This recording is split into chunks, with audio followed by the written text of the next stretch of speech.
Bonjour les Capricornes, j'espère que vous allez bien. On va découvrir ensemble vos énergies pour la semaine du 22 au 28 février. Gardez bien à l'esprit comme d'habitude que ce sont des énergies générales, c'est comme une sorte de météo et vous seul décidez de ce que vous en faites. Donc prenez uniquement ce qui résonne pour vous dans ce tirage et le reste, vous laissez. Je vous invite également à consulter les vidéos de votre ascendant et des autres signes de votre thème astral pour compléter ces informations. Ici l'énergie avec laquelle vous entrez dans la semaine, ce que vous voulez profondément, comment vous vous sentez, la force qui vous soutient, le challenge à relever, le résultat de votre semaine et un message conseil pour finir. Vous avez le 9 d'épée, le 9 de denier, le jugement, l'impératrice, le chariot et la reine de coupe pour finir. Trois arcanes majeures sur 6 cartes, des énergies qui vont peut-être vous impacter au-delà de cette semaine, mais des énergies les arcanes majeures sont là aussi euh, pour insister sur ce qui se joue en vous, sur vos comportements. Ouh là là, la lumière, j'ai plus de lumière. Voilà, gros nuage qui passe. Bon, ça va s'éclaircir. Oui, je disais, les arcanes majeures, elles sont là pour insister sur les énergies fortes qui s'animent en vous et pour vous dire aussi que l'univers est là, il vous entend, il vous soutient, d'accord. Avec jugement, impératrice et chariot, c'est quand même des belles énergies pour vous soutenir, ok. Alors, vous entrez dans la semaine avec cette énergie de 9 d'épée. Ça, c'est de la prise de tête, c'est du souci, c'est on réfléchit trop. Bon, maintenant, le reste, ça c'est clair. D'accord. Alors, début de semaine, effectivement, vous vous faites du souci pour une situation. Pour certains, ça peut être matériel, ça peut être au niveau de vos ressources financières, ça peut être à propos de travail, ça peut être aussi au sein d'une relation. Euh, mais vous montez trop dans votre tête. Symboliquement, le 9 d'épée, c'est toutes les questions qu'on va se poser pour quelque chose qui nous tient à cœur, qu'on veut réaliser ou qui nous inquiète. C'est comment ça va se passer, et avec qui, et quand, et comment, et si je fais tel plan, qu'est-ce que ça va donner, et si je fais tel autre plan, qu'est-ce que ça va donner, oui, mais il faut que je prenne en compte ceci, ce. On tourne comme un hamster dans sa roue. Bon, ça c'est pour le côté où on réfléchit beaucoup pour essayer de préparer au mieux. Il y a aussi le côté où on se fait carrément des films dans sa tête, on perd pied avec la réalité et on s'angoisse beaucoup. C'est beaucoup d'insécurité, beaucoup de pensées qui nous tirent vers le bas et qui nous empêchent, qui nous insécurisent profondément. Maintenant, il ne faut pas se leurrer non plus quand on essaye de tout rationaliser, de tout passer au filtre du mental et de faire des plans et de la stratégie poussée à l'extrême, c'est aussi pour se rassurer. Donc se rassurer, derrière le fait de se rassurer, il y a le fait d'avoir peur. Donc il y a toujours de la peur et de l'insécurité qui viennent faire se déclencher ce 9 d'épée. Vous avez de la maîtrise, hein, vous dépassez ça, vous revenez vraiment à vous. Dans le 9 d'épée, on peut trouver également le fait de se faire du souci pour des choses qui ne dépendent pas de nous. On n'a pas de prise sur la situation, alors on monte dans sa tête, on fait des projections, on imagine, on espère, bon, mais on perd pied avec la réalité parce que dans la réalité, on n'a de pouvoir que sur ce qui nous appartient. Dans une relation, par exemple, vous pouvez espérer que la relation va se développer de telle ou telle manière parce que vous savez ce que vous ressentez, vous savez comment vous pouvez vous comporter, qu'est-ce que vous pouvez dire, qu'est-ce que vous allez choisir de faire, de ne pas faire, etc. Ça, c'est en votre pouvoir. Mais l'autre en face, vous n'avez pas de prise sur ce que fait l'autre. Et le 9 d'épée, on monte dans sa tête en essayant d'imaginer ce que va faire l'autre, d'imaginer ce que va dire l'autre et d'imaginer aussi comment on va réagir si l'autre me dit ça. Mais on n'est plus dans la réalité. Donc, vous allez rapidement redescendre de cette énergie-là. Vous finissez la semaine avec une belle énergie de reine de coupe. Elle, c'est bon, elle est plus dans son mental, elle est dans le cœur, elle est branchée au cœur. En résultat de la semaine, vous êtes dans l'ouverture, vous êtes dans la réceptivité, dans la bienveillance, dans l'empathie, dans l'écoute, dans l'intuition. Vous tirez plus des plans sur la comète dans votre tête. Vous vous posez pas, vous avez arrêté de vous poser 150 000 questions. Vous êtes revenu au cœur dans la simple réceptivité de comment je me sens, qu'est-ce que l'autre, qu'est-ce que l'environnement m'envoie. Et puis, euh, et puis simplement, je vais accueillir ça. Et je reste branché sur qui je suis, sur ce que je veux, sur mon envie d'aimer et d'être aimé dans une relation, sur mon envie d'aimer et d'être aimé plus symboliquement dans ma vie, même dans mon boulot. J'ai envie d'aimer mon boulot, j'ai envie de m'éclater à faire mon travail, j'ai envie de me sentir bien dans mon environnement de travail et j'ai envie que mon travail me nourrisse en retour. Et me nourrisse pas que financièrement, d'accord, mais me fasse plaisir, de me sentir, d'avoir une gratification autre que matérielle dans ce que j'entreprends. Donc vous avez cette belle énergie-là en sortie de semaine. Donc ce 9 d'épée, vous allez en décrocher. Ce que vous voulez profondément cette semaine, le 9 de denier. Vous voulez de l'indépendance, déjà. Matériellement, vous voulez de l'indépendance. Pour ceux qui sont plus dans l'aspect relationnel, cette semaine, relation amoureuse, bon, le 9 de denier, c'est du célibat. Vous voulez déjà faire les choses pour vous, ça ne veut pas dire refuser une relation.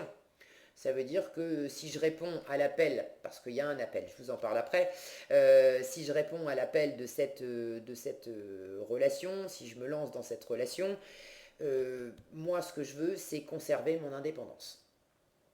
Donc vous n'allez pas, du moins cette semaine, et probablement dans les semaines qui suivent, à moins d'un gros retournement de situation, pour l'instant, vous n'avez pas envie d'emménager ensemble, de vraiment bouleverser ce que vous avez mis en place. Maintenant, il y en a certains qui peuvent prendre ce genre de décision-là, mais vous voulez à tout prix avoir votre indépendance. C'est pas incompatible. Dans une relation, on peut très bien décider de vivre ensemble à partir du moment où on est sûr aussi que on peut coexister, on peut vivre l'un à côté de l'autre. Il y en a pas un qui va chercher à bouffer l'autre. Il n'y en a pas un qui va chercher à empiéter sur le territoire de l'autre. Il n'y en a pas un qui va quelque part déstabiliser, détruire, défigurer la zone de confort de l'autre. Parce que le 9 de denier, c'est ça aussi. Vous voulez être dans votre zone de confort, dans votre zone de sécurité. Donc, pour ceux qui sont plus dans le relationnel, vous voulez préserver votre indépendance et pour certains, plutôt rester dans le célibat ou si on est en relation, c'est chacun chez soi. Pour ceux qui sont plus dans du matériel, dans du professionnel, dans des projets autres que du relationnel et notamment amoureux, là il s'agit de vous bâtir par vous-même, pour vous-même, votre sécurité matérielle, financière. Ça peut être la carte de l'auto-entrepreneur, ça. Pour certains dans le travail, vous voulez tenir les rênes, vous voulez être la personne qui subvient à vos besoins, vous voulez dépendre de personne, vous voulez vous apporter à vous-même tout ce dont vous avez besoin et ça peut passer par le fait de travailler pour vous en indépendant. Tous les Capricornes ne vont pas non plus se mettre en indépendant, mais pour ceux qui sont dans du salariat et qui s'y trouvent bien, au sein de votre travail, vous avez tout de même envie de cette indépendance. Je suis salarié, ok, mais le boulot que j'ai à faire cette semaine, j'ai pas envie que quelqu'un vienne sur mon épaule à me dire moi je serai toi, je ferai comme ci, je ferai comme ça. Vous n'avez pas nécessairement non plus envie de trop travailler en groupe, ou si vous travaillez en groupe, vous avez envie de pouvoir faire les choses comme bon vous semble. Il ne faut pas que ça soit un frein à votre pleine expression, à votre indépendance. Bon, l'indépendance vous tient à cœur, qu'elle soit matérielle, qu'elle soit professionnelle, qu'elle soit en termes de valeur aussi. Vous voulez être fier de ce que vous avez déjà bâti et vous voulez continuer de vous bâtir des choses pour lesquelles vous serez fier parce que vous saurez que vous ne les devez qu'à vous-même. Ça, c'est ce que vous voulez. Comment vous vous sentez? Dans cette énergie de jugement, il y a vraiment une renaissance là. Vous revivez. Symboliquement, le jugement, c'est la résurrection, le retour à la vie. On revient à quelque chose de plus pur, de plus joyeux, de quelque chose qui s'était arrêté, qui était moribond, qui était... bon, là pour moi, ce jugement, déjà, c'est de sortir, c'est votre énergie en entrée de semaine. Donc pour moi, dans la semaine, vous reprenez vie par rapport à ce 9 d'épée. Vous décrochez de votre tête, les nuages là s'éclaircissent, il y a de la lumière, il y a un coup de clairon, il y a quelque chose. Est-ce que c'est en vous que ça s'éclaire tout seul, ou est-ce qu'il y a quelque chose symboliquement, un coup de clairon de l'extérieur qui vient vous aider à, à décrocher de ce 9 d'épée et puis à revenir à quelque chose de beaucoup plus serein, de beaucoup plus épanouissant, de revenir vraiment à vous-même.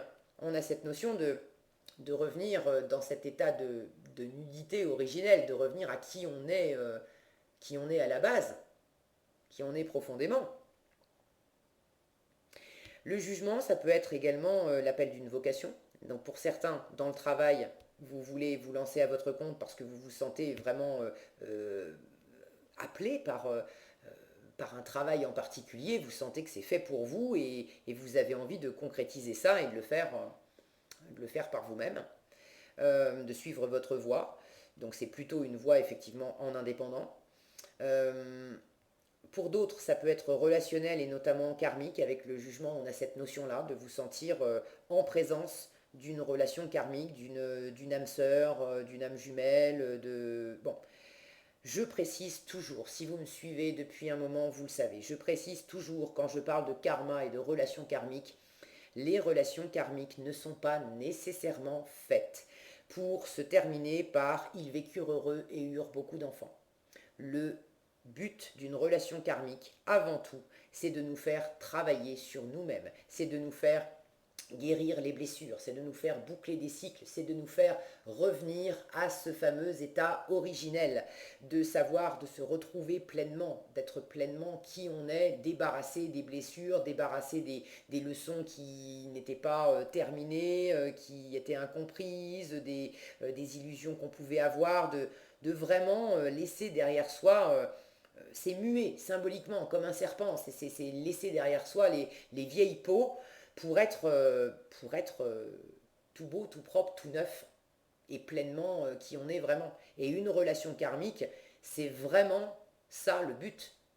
Quand vous êtes face à une personne avec qui vous avez des liens karmiques, bien sûr, ça vous appelle fort. C'est fait exprès. C'est fait exprès pour que vous puissiez pas pas rater la situation, pas rater la personne, parce que vous avez des choses à découvrir, vous avez des choses à apprendre, et en effet de miroir, ça va vous chahuter, ça va vous amener dans des neufs d'épée, ça va vous amener dans des zones d'insécurité. C'est fait exprès. C'est pour aller déterrer au fond de vous ce qui était planqué depuis longtemps et qui vous avait étouffé, qui vous avait fait vous perdre de vue, qui vous avait fait prendre des voies qui n'étaient pas vraiment les vôtres. Et là, on revient, il y a une notion le jugement, c'est aussi d'être pas jugé en termes de c'est bien, c'est pas bien, t'es une bonne personne, t'es pas une bonne personne. C'est pas ça. Mais c'est de. Comment dire de pas pouvoir y couper. Voilà qui tu es vraiment.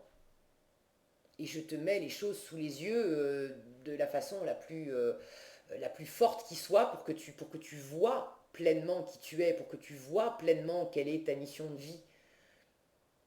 Alors après, on veut voir ou on veut pas voir. Et plus on s'enferme à mettre voilà, en position prostrée comme ça, à pas vouloir regarder, à pas vouloir comprendre, à vouloir plutôt être dans l'illusion, dans les conjectures, etc. Plus l'appel va continuer et puis ça, le jugement il vous lâchera pas.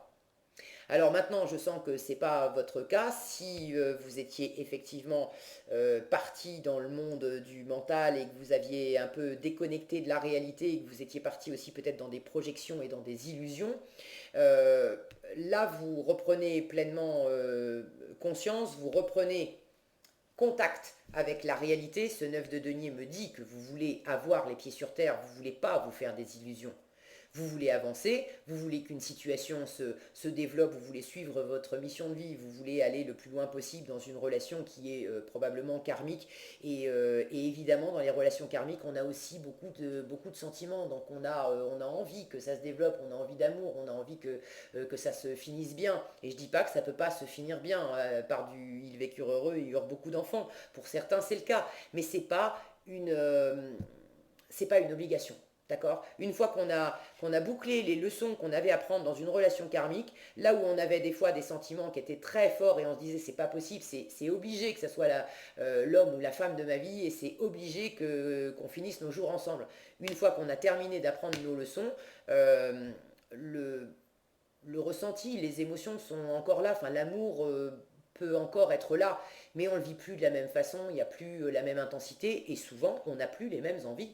Et là où on avait envie d'épouser la personne au premier regard et dès la première rencontre, bah, une fois qu'on a nettoyé tout ce qu'on avait besoin de l'être, des fois on a juste envie de rester amis et puis c'est tout. C'est une personne chère à notre cœur, mais on sait que c'est pas avec elle qu'on va construire notre vie amoureuse. Parce que c'est pas juste, c'est pas aligné, on n'est pas à notre vraie place, pour le coup. Bon, prenez tout ça, prenez ce qui résonne pour vous. Votre force, c'est vraiment en termes d'alignement, de bien être dans votre alignement cette semaine. Cette énergie d'impératrice, elle est dans la réceptivité, dans l'ouverture, elle est tournée vers l'avenir, elle fait des projets, mais alors elle sait qui elle est, elle sait ce qu'elle veut, elle sait ce qu'elle vaut. Donc vous reprenez votre pouvoir, vous voulez prendre votre indépendance, vous voulez vous chouchouter, vous voulez vous apporter à vous-même tout ce dont vous avez besoin, matériellement, émotionnellement, en termes de sécurité. Bon, vous ne voulez pas attendre de l'autre, que ce soit l'autre qui vienne compenser, qui vienne vous nourrir d'une façon ou d'une autre. Donc vous reprenez vraiment votre pouvoir et votre force, c'est de rester bien ancré sur ce que vous voulez développer. Cette impératrice, elle est ouverte sur l'avenir, elle est créative, elle est féconde aussi pour certains. Vous avez des envies peut-être aussi des envies de maternité, des envies d'enfants. Restez branché sur votre passion, sur ce qui vous plaît profondément et vous sentez que c'est fait pour vous. Restez dans ce pouvoir-là parce que vous allez développer ce magnétisme, elle est extrêmement séduisante. Restez dans votre pouvoir de séduction aussi. Pas pour faire semblant, pas pour essayer de séduire à coups de belles paroles, etc. Non, votre séduction, elle va émaner du fait que vous êtes droit dans vos bottes, bien aligné avec qui vous êtes, avec ce que vous voulez, et, et d'avoir... ça rend vraiment magnétique. Quand on est dans cette énergie de je m'occupe de moi, rien que de moi, ça ne veut pas dire que je laisse tomber les autres, mais ma priorité c'est moi et c'est une énergie extrêmement saine parce que personne d'autre que vous-même ne peut vous apporter le meilleur dans votre vie. C'est d'abord à chacun de nous de veiller sur nous-mêmes et de nous nourrir nous-mêmes. Après, nos interactions avec les autres, que ce soit professionnel, amoureux ou autre, c'est du plus. Mais ça ne doit pas être la condition à notre bonheur et à notre épanouissement. Donc quand on est dans cette énergie de prendre soin de soi, de s'apporter à soi tout ce dont on a besoin, ça rend extrêmement séduisant et extrêmement magnétique. Donc restez dans cette énergie-là et tout ce que vous allez entreprendre cette semaine en étant pleinement aligné avec qui vous êtes, avec ce que vous voulez et à faire les choses pour vous d'abord, c'est ce qui va vous porter le plus. En challenge, le chariot. En challenge, là, ça peut me parler de mouvement pour certains. Pour ceux qui ont envie de bouger, de se déplacer, de déménager, cette semaine, ça va pas être simple. On est aussi dans un contexte qui facilite pas les déplacements, mais bon, là encore, appuyez-vous sur ce qui est en votre pouvoir. Ce que vous pouvez faire, faites-le, apportez-vous ce qui est en votre pouvoir, point. Ce qui ne dépend pas de vous, et notamment des contraintes extérieures qui pourraient vous empêcher de bouger, bon, vous savez qu'elles pourront être là. Ça ne va pas vous empêcher quand même de trouver des choses agréables dans votre vie cette semaine pour dépasser l'inquiétude et les contraintes que ça peut représenter de ne pas pouvoir bouger géographiquement, physiquement. Après, le chariot parle d'esprit de réussite, de conquête, de dynamisme, d'aller vite. Là, il ne s'agit pas d'aller vite. Pour ceux qui voudraient aller vite dans une situation, on vous déconseille de vous lancer trop vite. L'impératrice, elle aussi, elle est pleine d'énergie, mais c'est quand même une énergie qui est posée. Elle fait des projets, elle s'ouvre à l'avenir, elle pose des actions, elle a quand même une énergie de feu avec du dynamisme, mais elle part pas aussi vite que pourrait partir le chariot. Et on a une notion avec le chariot de partir vite, et en plus ça peut vous tirer un coup d'un côté, un coup de l'autre. Bon, c'est pas très, très droit et très assuré comme trajectoire. Donc si vous avez envie, si vous êtes tenté de vous lancer sur un coup de tête un peu vite dans quelque chose, freinez-vous, restez plus, revenez dans ce centrage, dans cette confiance, de reposer les choses à plat. Quel est mon plan? D'accord? Est-ce que j'ai autre chose avec ce chariot? Alors, c'est pas propre au chariot, mais là, c'est en voyant cette armure. L'impératrice, elle est vraiment dans l'ouverture. Par moment, si vous avez envie, par moment, avec une pointe de 9 d'épée par exemple, de mettre une armure, de vous renfermer, c'est pas ce qui va vous aider le plus, c'est pas ce qui va être le plus porteur. Le plus porteur pour vous, c'est justement d'être dans cette ouverture et dans cette réceptivité. D'accord? Dans cet accueil. Je vous fais confiance, vous allez écouter ces conseils de l'univers parce que vous êtes précisément dans l'ouverture en fin de semaine avec cette reine de coupe. Si le focus veut bien, cette reine de coupe, elle est dans l'ouverture de cœur, elle est dans l'accueil, dans l'empathie, dans l'intuition. Donc vous écoutez votre cœur. Elle ne se lance pas non plus à tort et à travers, cette reine de coupe. Elle n'est pas dans une agitation débordante. Vous vous laissez aller. Vous vous laissez aller à ce que vous ressentez, à ce que vous vivez, vous accueillez ce que vous envoie l'extérieur, vous branchez aussi de cœur à cœur avec votre environnement. Vous sentez de quoi ont besoin les autres, de quoi vous avez besoin. Il y a des choses au-delà des mots que vous allez percevoir. Beaucoup beaucoup d'intuition. Donc je trouve que c'est vraiment des belles énergies pour vous sortir de ce 9 d'épée là. Vous allez vraiment... bon, il y a des nuages en entrée de semaine, mais ça s'éclaircit et vous le faites avec beaucoup de sagesse, de maîtrise et d'ouverture. C'est ça qui est beau. Vous avez de la fermeture au début, mais vraiment vous vous ouvrez. Et vous suivez le cœur, ce qui est la meilleure des voies. Donc continuez. Allez, en conseil, regardez, chassez la peur. Je crois que vous avez parfaitement intégré le processus et c'est exactement ce que vous allez faire cette semaine. Chassez la peur. Je vous disais, 9 d'épée, il y a toujours de la peur là-dedans. On vous dit arrêtez de ressasser les peurs liées au passé, c'est ça. Vivez le moment présent, c'est ça, c'est ça, c'est ça, ok. Vivez le moment présent, concentrez-vous sur les solutions et célébrez chaque petit pas que vous faites en avant. Et c'est exactement ce que vous avez envie de faire. Des belles énergies pour vous les Capricornes, bravo. Voilà ce que j'avais pour vous cette semaine. J'espère que cette vidéo vous sera utile. Si elle vous a plu, je vous invite à la liker, la partager, la commenter. Et pour être averti quand je publie de nouvelles vidéos, il suffit de vous abonner et d'activer la cloche des notifications. Prenez bien soin de vous, passez une excellente semaine et je vous dis à bientôt dans un prochain tirage.